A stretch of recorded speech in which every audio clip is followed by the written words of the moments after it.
आपकी बेटियां हैं या बेटे हैं तो आप बेटी चाहते हैं, ऑलरेडी बेटियां हैं और आप बेटा चाहते हैं, तो आप IVF ऑप्ट कर सकते हैं। IVF के साथ आप प्री जेनेटिक टेस्टिंग करा लें।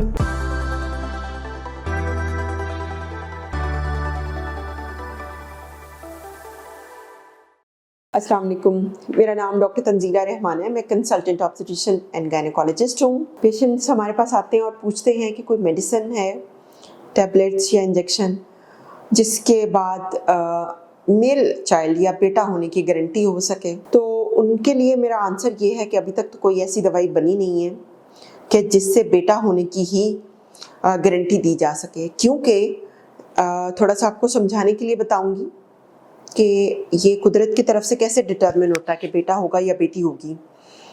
जो फीमेल होती है या खातून होती हैं, उनके 2 क्रोमोसोम होते हैं जो X और X ही होते हैं, ठीक है। उन्होंने हर सूरत औरत का क्रोमोसोम देना। जो मर्द होता है उसके जो 2 क्रोमोसोम होते हैं वो एक X होता है और एक Y होता है। अब जब 4 कॉम्बिनेशन बनते हैं तो उसमें अगर मर्द की तरफ से Y आएगा और फीमेल की तरफ से X आएगा तो बेटा पैदा होगा। लेकिन अगर मर्द की तरफ से भी X आ गया और खातून की तरफ से भी X आ गया तो बेटी पैदा होगी। ये आपके सेल के अंदर काम हो रहा है, यानी आपके जो खुलिये हैं उनके अंदर काम हो रहा है। इसको अफेक्ट नहीं किया जा सकता, ये कुदरती एक अमल है, ठीक है। जैसे आप अपनी हार्ट बीट को खुद कंट्रोल नहीं कर सकते, ये कुदरती अमल है। आप अपने सांस को रोक सकते हैं, स्टॉप नहीं कर सकते, ये कुदरती अमल है, ठीक है। इसी तरह ये कुदरती अमल है कि कॉम्बिनेशन क्या बनेगा, ठीक है। उस कॉम्बिनेशन के अकॉर्डिंगली ये एडजस्ट होता है। हाँ, मॉडर्न साइंस में एक तरीका ज़रूर है जिसे हम IVF के साथ PGT बोलते हैं। वो कपल्स जो जिनका बच्चा होने में डिफ़िकल्टी हो रही है तो वो यूजुअली IVF जब कराते हैं तो उसमें हम एम्ब्रियो जो होता है जिसको माँ के अंदर रखना होता है, उसके क्रोमोसोम्स को रीड कर लेते हैं, ठीक है, टेक्नोलॉजी या टेस्टिंग करके। तो उसमें हमें अंदाज़ा हो जाता है कि ये मेल है या फीमेल है। तो यूजुअली 5, 6, 7 एम्ब्रियो बने हुए होते हैं। तो कपल के साथ डिस्कस कर लिया जाता है कि आप मेल चाइल्ड वाला एम्ब्रियो ही रखवाना चाहते हैं या फिर आप कोई भी इर्रिस्पेक्टिव मेल है या फीमेल है जो भी है वो रखवाना चाहेंगे। तो कुछ लोग तो रैंडम पसंद करते हैं, कह देते हैं कि हमें कोई फ़र्क नहीं पड़ता इससे।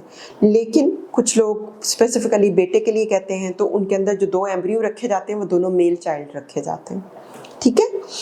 तो कहने का मतलब ये था कि IVF जैसे कि आम लोगों को भी अंडरस्टैंडिंग है कि कोई सस्ता सा प्रोसीजर नहीं है और 10-12 लाख आपके आराम से लग जाते हैं इसमें। अगर किसी को कोई, देखें दुनिया है ना, दुनिया के साथ जो सोशल प्रॉब्लम्स हैं तो है, तो फिर आप अगर करना चाहते हैं तो इसमें कोई हर्ज नहीं है।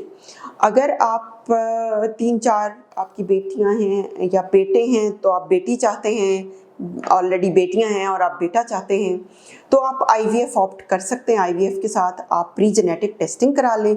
उसमें यह है कि जेंडर ऑलरेडी डिटर्मिन हो जाती है माँ के अंदर एम्ब्रियो रखने से पहले ही, तो उसके ज़रिए आपका 100% जो है ना वो ये होता है कि मेल या फीमेल चाइल्ड पैदा हो सकता है। होपफुली इस सेशन के बाद कम से कम इतना तो हो गया है कि क्लियर हो गए आप अपने माइंड में कि लोग आपको जो एक एडवाइस दे रहे हैं कि इंजेक्शन लगवा लें, गोलियां खा लें, कुछ तवीज़ वगैरह भी लोग कहते हैं ऐसा करेंगे कि जिससे वो ये इतना अफेक्ट नहीं कर सकती। एक ही ऑप्शन है आपके पास कि आप IVF करा लें और उसके साथ PGT करा लें।